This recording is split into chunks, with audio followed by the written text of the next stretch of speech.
Now, I was about to ask, being that this is your second season doing Hmm. Running Amok, what experiences from the first season have you taken to improve upon, or just to add to the experience? I mean, I'm sure you get what I'm saying, like, because they always Yeah, say, like, as you right, you progress it, you learn and things get better. But what have you taken right. from the first season to make the second season what it should be, or what you want it to be?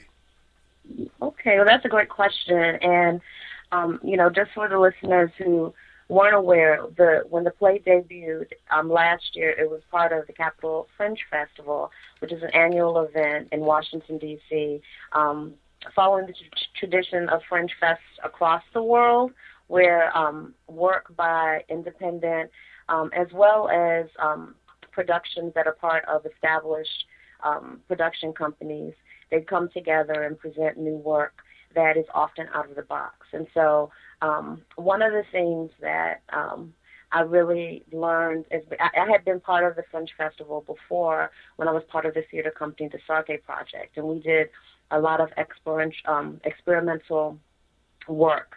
And so last year's experience with Running Amok, I was able to. It was actually my first time being in the Fringe Fest as a producer and a director, as opposed to being an actual actress.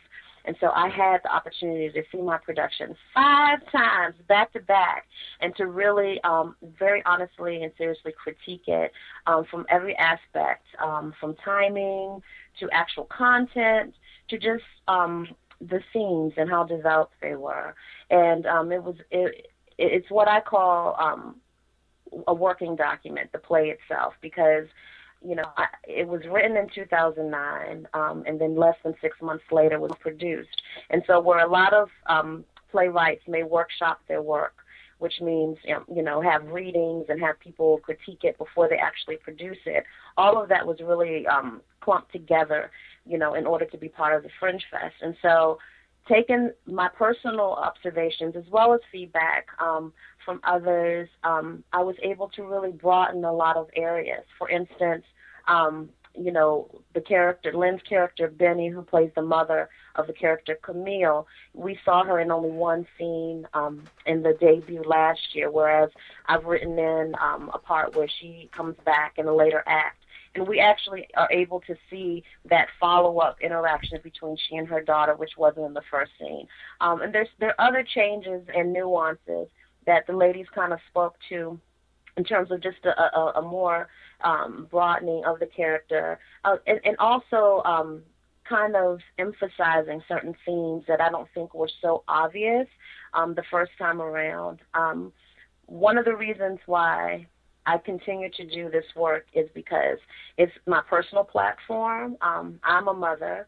I'm a mother of one child, but I'm the oldest child of 5 children. And so I was raised by a single mother. And mothering has just been a very consistent theme throughout my life.